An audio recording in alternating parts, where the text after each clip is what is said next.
Ma recherche porte sur deux domaines de recherche en fait, qui combinent civilisation britannique et irlandaise, Irlande du Nord, et donc le conflit politique en Irlande du Nord, combiné avec ses représentations cinématographiques. Donc, qu'est-ce qu'on voit du conflit politique en Irlande du Nord à l'écran? C'est l'objet de mes recherches et les rapports qui existent justement entre l'évolution du conflit politique en Irlande du Nord et les images projetées à l'écran. Voilà, alors c'est difficile de mesurer d'une manière scientifique l'impact qu'ont les films sur l'évolution politique, puisqu'on est dans les sciences sociales de toute façon, mais il s'avère qu'il y a des corrélations indéniables et incontournables aussi. Si on veut vraiment évaluer d'un point de vue institutionnel ce qui s'est passé, c'est vrai qu'à la sortie de deux films, notamment Bloody Sunday qui retrace le massacre en Irlande du Nord à Derry, et si on pense aussi au scandale judiciaire avec 4 Nord-Irlandais qui ont été accusés d'être des terroristes de l'Irak, qui ont été accusés à tort et qui ont passé 15 ans en prison. En fait, à la sortie de ces deux films-là, c'est là que les premiers ministres britanniques ont officiellement présenté leurs excuses en fait, aux victimes. Mais ça, c'est, je dirais, c'est ponctuel, finalement, même si c'est très important, mais c'est ponctuel. En fait, on remarque que c'est à partir du moment où justement le processus de paix est enclenché que les tabous, justement, sont exposés à l'écran. Un angle assez particulier et assez défini aussi, c'est de rendre justice à ceux qui ont été ignorés en quelque sorte de l'histoire institutionnelle et officielle. Voilà.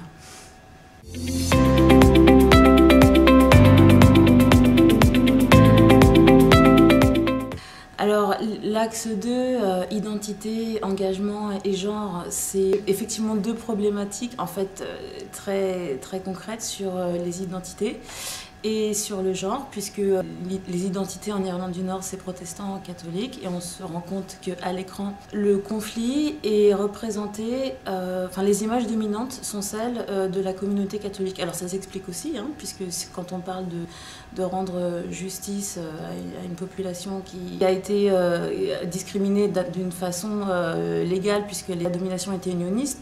Donc voilà, ces problèmes identitaires-là se retrouvent à l'écran. Et ce qui est un objet de recherche, c'est que quand les protestants sont justement représentés, ils apparaissent comme des psychopathes. Voilà. Ou ils sont peu représentés, et quand ils sont représentés, il y a une forme de caricature quand même. Donc ça, c'est du point de vue de l'identité et du genre. Et bien effectivement, les femmes, quand elles sont représentées à l'écran, elles sont systématiquement représentées comme les victimes et certainement pas comme acteurs politiques, alors qu'il y a eu des acteurs politiques, notamment dans l'IRA, et qui voulaient aussi, lors des grèves de la faim, lorsqu'elles ont voulu faire une grève de la faim, la société, en tout cas patriarcale de l'IRA, leur avait interdit parce que c'était pas féminin. Et la raison pour laquelle le laboratoire est forcément important, c'est que nos sujets de recherche sont déclinés à travers les espaces géographiques différents. Et d'ailleurs, justement, je suis en ce moment en train de travailler sur la diaspora irlandaise en Amérique latine, qui est très peu étudiée. Et bien sûr, nos collègues qui travaillent sur l'Amérique latine, c'est une grande richesse.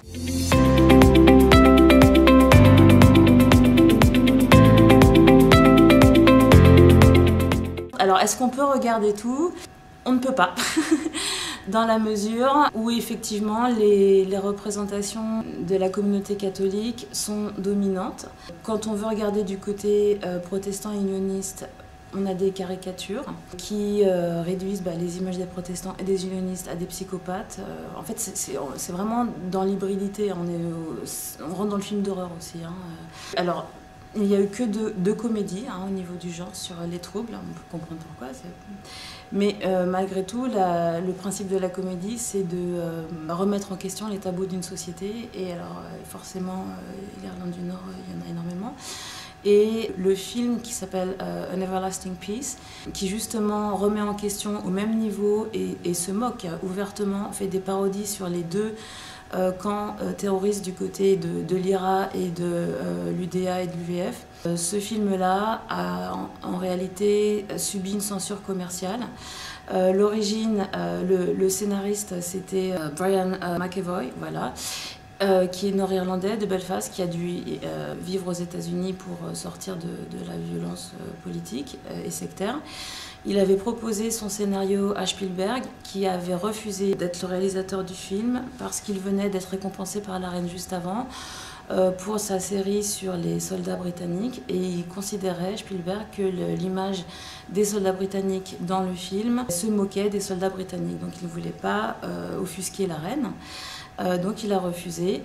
Donc McAvoy s'est tourné vers Barry Levinson, qui a réalisé Good Morning Vietnam, qui a accepté de réaliser le film, qui n'a pas coupé non plus les scènes, où on présentait en fait alors c'est une comédie, où on présentait ces soldats britanniques qui sont de très jeunes personnes, qui avaient l'air complètement perdus et surtout qui souffraient d'une maladie liée au stress parce qu'ils perdaient leurs cheveux.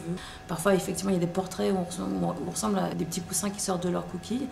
Et c'est ça qui a déplu à Spielberg, mais que donc Levinson a bien accepté de montrer. Et pendant le tournage, les acteurs et toute l'équipe du tournage aussi ont reçu des menaces venant du côté loyaliste, donc protestant, parce qu'ils considéraient que les images projetées se moquaient, oui c'était le but, se moquaient des protestants, en tout cas des loyalistes et des paramilitaires, en évoquant des problèmes sexuels.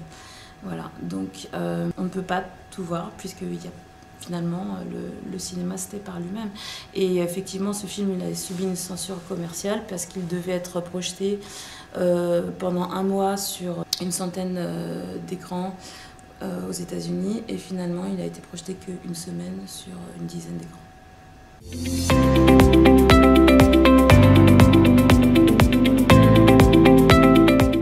Oui, bien sûr. Alors, au niveau théorique, c'est un historien français qui s'appelle Marc Ferraud, qui lui, justement, est vraiment le précurseur, le pionnier de la démonstration du statut du film.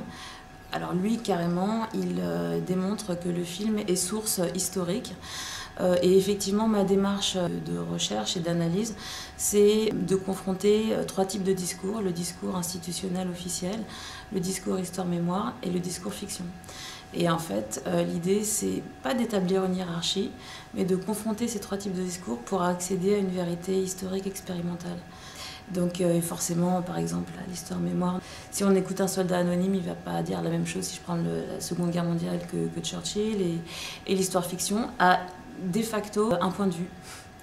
Et c'est ça qui est intéressant, évidemment, la liberté de pensée et d'expression, et de confronter ces points de vue, c'est l'intérêt de ma recherche.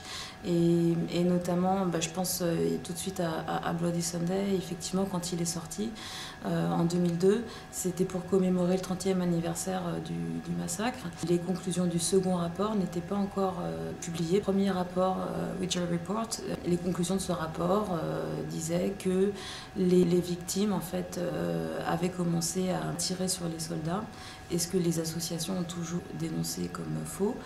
Et les conclusions du second rapport ont été publiées en 2010. Le film est sorti en 2002, et le film de Greengrass, un Britannique d'ailleurs, il montre que les victimes n'avaient pas ouvert le feu sur les soldats.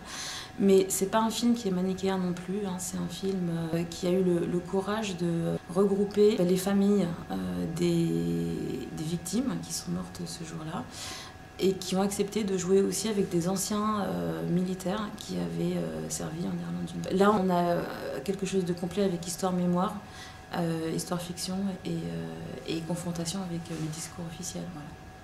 Et j'ouvre sur les familles, sur les images des familles, justement, l'enfance, l'imaginaire de l'enfance. Les classes sociales défavorisées en Angleterre et à Dublin. Alors cette fois-ci c'est Irlande. Alors c'est pareil, Ken Loach, c'est un grand réalisateur britannique très engagé. On le qualifie de réaliste, il produit du réalisme social. Il aime pas trop parce que c'est avant tout un cinéaste, quoi. Et je suis d'accord.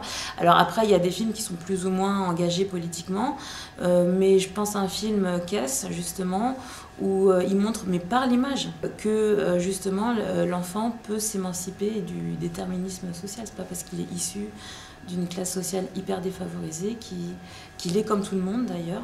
Mais ça, c'est vraiment par l'étude de l'image, l'étude filmique.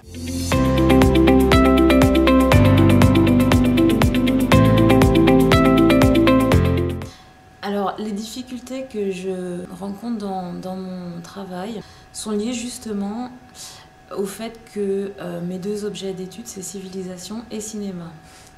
J'ai toujours essayé de démontrer qu'il n'y avait pas de sous-catégorie, il n'y avait pas de hiérarchie, et que le cinéma n'est pas à concevoir comme une utilité à comprendre l'histoire.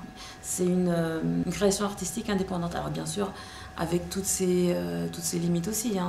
Le cinéma, c'est 7e art, d'accord, mais c'est bien entendu des conventions commerciales et du budget. Mais oui, ça peut être une difficulté dans la mesure où ensuite les travaux de recherche, on pense finalement, en tout cas en recherche, que ça peut se combiner et que c'est porteur. Mais parfois, on peut considérer que ce n'est pas assez civilisationniste ou pas assez cinématographique. Et moi, j'essaie de combiner les deux.